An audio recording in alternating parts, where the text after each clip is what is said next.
दो कंपोनेंट्स, दो चीजें हम स्टडी कर रहे हैं। एक होता है स्टेप्स क्या है उनके, और precautions. Precautions again theoretically, numerically तो हमें ऑलरेडी पता है, बट थियोरेटिकली बड़ा ही इंटरेस्टिंग क्वेश्चन होता है। अगेन इंक्लूडेड नॉट इंक्लूडेड में यूज होता है। प्रिकॉशंस का मतलब होता है कि while estimating national income using income method किन किन चीजों का ध्यान रखना है। What precautions are to be taken while estimating income using income method?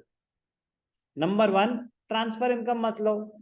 दो टाइप की इनकम होती है, एक फैक्टर इनकम होती है, एक ट्रांसफर इनकम होती है। तो हमसे फैक्टर इनकम लेते हैं, ट्रांसफर इनकम नहीं लेते। कोई नई बात बता रहा हूँ, पता है हमें। बस ये भी पता होना चाहिए कि ट्रांसफर इनकम में क्या क्या आता है। स्कॉलरशिप्स हो गई, सब्सिडीज हो गई, current transfers from rest of the world, remittances from abroad, donations from abroad, financial assistance from abroad, financial assistance by the government, scholarships by the government, subsidies by the government, national debt interest, interest on national debt, interest on public debt, ये सब transfer payments होते हैं, not to be included while estimating domestic और national income. कोई भी doubt? Second precaution, very very important, income from sale of second hand goods will not be included. Income from sale of second hand goods will not be included। मतलब second hand goods की cell नहीं आती। क्यों नहीं आती sir? What is national income, what is domestic income, what is GDP? It is the value of final goods and services produced in that year. उस साल जो प्रोड्यूस हुए हैं वो उस साल के इनकम में आएंगे। सेकेंड हैंड गुड्स तो पहले से ऑलरेडी प्रोड्यूस थे, वो तो ऑलरेडी एक बार आ चुके हैं। गाड़ी जब फर्स्ट टाइम प्रोड्यूस हुई होगी वो आ चुकी है, वो 5 साल के बाद फिर आपने किसी को बेच दी, तो दोबारा कोई नई प्रोडक्शन हुई है? No new production has taken place. तो sale and purchase of second hand goods not included. But अगर उस ट्रांजैक्शन पे कोई ब्रोकरेज या कमीशन पे करी गई है, सर ये ब्रोकरेज और कमीशन क्या होता है? अब कोई कार डीलर है, उसने आपको कार दिलवा दी 5 लाख की, 5 लाख की आपने कार दी, उसने कहा कि मेरे को 10,000 ब्रोकरेज चाहिए कमीशन, कि मैंने वो ट्रांजैक्शन कराई है ना, तो 10,000 कमीशन पे करनी पड़ गई। तो वो जो 10,000 है ब्रोकरेज और कमीशन जो आप पे कर रहे हैं for these transactions, sale and purchase of second hand goods, that will be included while estimating domestic income और नेशनल इनकम। कह रहे सर भाई उसने तो सर्विस रेंडर करी है ना उस साल में, value of final goods and services, तो वो जो सर्विस है वो तो उस साल रेंडर हुई है, वो आएगा, वो आएगा। बात समझ आई? Sale and purchase of second hand goods not included, but any brokerage और कमीशन, एनी ब्रोकरेज और commission, this is the important point, any brokerage or commission received by the brokers or commission agents on the sale of such goods will be included as it is an income received for rendering productive service। कोई भी doubt? Next, income from sale of shares, financial assets होते हैं, shares, debentures, bonds, not included. ये सब paper claims होते हैं। क्या होते हैं ये?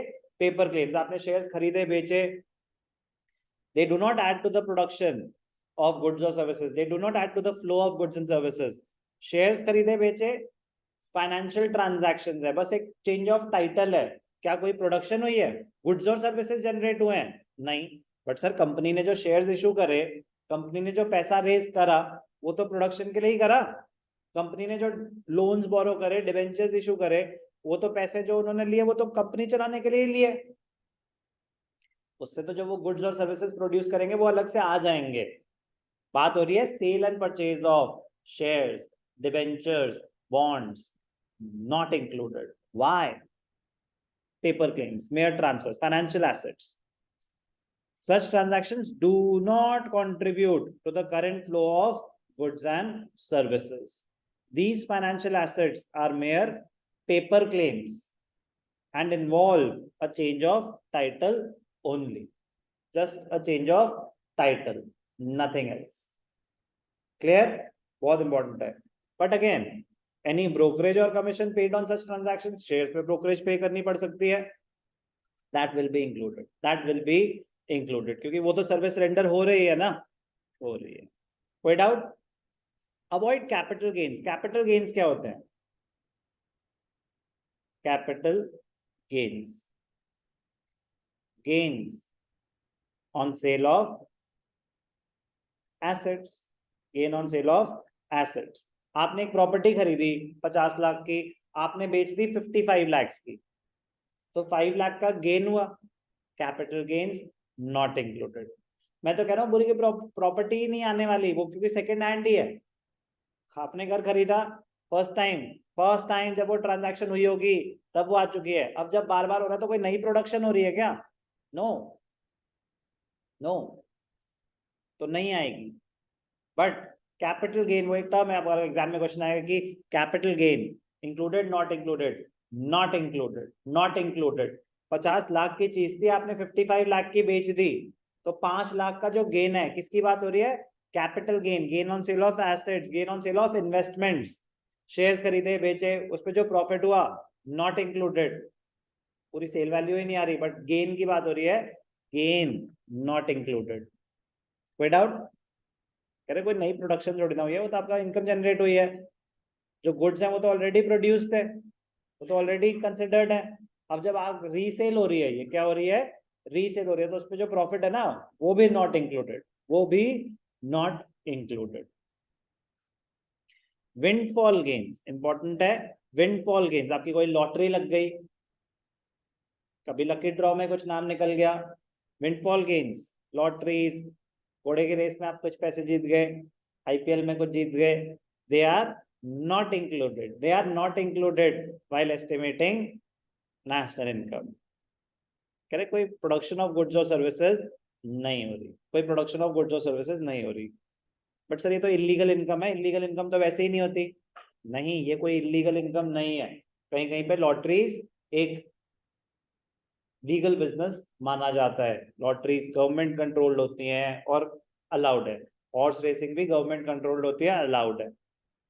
बट वो कह रहे हैं कि उनमें जो गेन्स आ रहे हैं उनको बोलते हैं विंडफॉल गेन्स। विंडफॉल गेन्स कि चमत्कार, तुक्का लग गया, मिल गया, कोई आपका टैलेंट यूज नहीं हो रहा, कोई इसमें फैक्टर सर्विस रेंडर नहीं करी है आपने। बात समझ आई? टैक्स देना पड़ सकता है, but it is not included in national income, it is not included while estimating national income.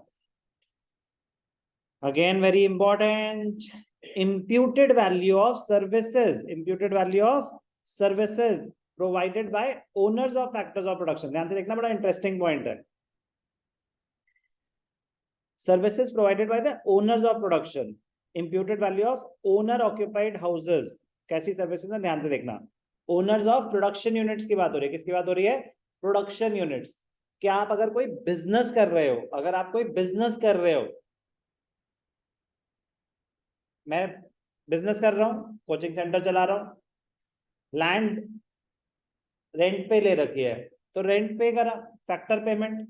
But अगर लैंड मेरी अपनी है, अगर लैंड मेरी अपनी है, तो क्या मुझे किसी को रेंट देना पड़ेगा?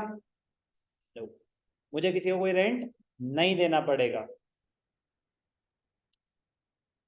क्या फैक्टर सर्विस जनरेट हुई थी कि नहीं हुई थी? लैंड यूज हुई कि नहीं हुई?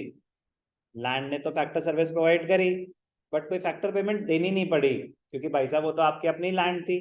बचपन में हमने एक टर्म पढ़ी थी, implicit cost. Implicit cost, cost of self owned factors of production. तो नेशनल इनकम में कहते हैं कि estimated value of self owned factors of production should be included while estimating national income। तभी करेक्ट इनकम आएगी, तभी करेक्ट इनकम आएगी, क्योंकि फैक्टर्स ऑफ प्रोडक्शन है लैंड, लेबर, कैपिटल, एंटरप्रेन्योरशिप। तो लैंड अगर अपना ही यूज करा, रेंट तो किसी को पे नहीं करा, तो वो तो फिर आएगा ही नहीं आपकी इनकम में। कह रहा है लेना पड़ेगा। Imputed value, estimated value, imputed मतलब एस्टिमेटेड वैल्यू। कोई डाउट? कि सेम चीज अगर रेंट पे लेते तो क्या होता? हाँ, तो वो एक्सपेक्ट करते हैं कि आप डिस्क्लोज करेंगे। इवेजन होती है तभी तो अंडर एस्टिमेशन ऑफ इनकम होती है, कि हम दिखाते ही नहीं है, ठीक है ना। वो एक्सपेक्ट करते हैं कि आप दिखाओगे। Imputed value of owner occupied houses, interest, मैंने अपना पैसा खुद डाला हुआ है, तो कैपिटल एम्प्लॉयड, तो उस पर इंटरेस्ट होता है, तो इंटरेस्ट ऑन कैपिटल। कह रहा है इम्प्यूटेड वैल्यू है, लेना चाहिए। It will be included as these are productive activities and add to the flow of goods and services. Factor service is being rendered, कोई doubt? Payment out of past savings, payment out of past savings not included. क्या मतलब क्या है? Payment out of past savings, आपकी कोई income generated थी पहले से, कोई नई प्रोडक्शन नहीं हुई। अब जैसे वेल्थ टैक्स लेता है गवर्नमेंट, हर साल वेल्थ टैक्स लेती है, तो वेल्थ टैक्स होता है आपकी कोई वेल्थ है, वेल्थ मतलब आपके पास टोटल एसेट्स कितने हैं, प्रॉपर्टी, पैसा, बैंक बैलेंस, इन्वेस्टमेंट सब मिला के, तो उसके ऊपर फॉर एग्जांपल 1% गवर्नमेंट टैक्स ले लेती है, वेल्थ टैक्स। आपने नया कुछ कमाया कि नहीं कमाया उससे फर्क ही नहीं पड़ रहा, अक्यूमुलेटेड होती है ना wealth. Wealth is a stock concept, income is a flow concept. तो इनकम टैक्स एक अलग चीज होती है। कह रहे जो आप पास्ट सेविंग्स से कुछ भी आप पेमेंट कर रहे हैं, it will not be included. Example death duties, gift tax, interest tax. Death duties मतलब किसी की डेथ होती है, इनहेरिटेंस, प्रॉपर्टी ट्रांसफर होती है, तो उस पे अगर कुछ मतलब टैक्सेस पे करने पड़ जाएं, not included, they are out of past savings. No new production of good or service has taken place, no new production of good or service has taken place. कोई doubt? They do not add, reason भी पता होना चाहिए, सिर्फ included not included नहीं लिखना, reason भी बताना पड़ेगा कि व्हाई इंक्लूडेड और नॉट इंक्लूडेड। कोई भी डाउट?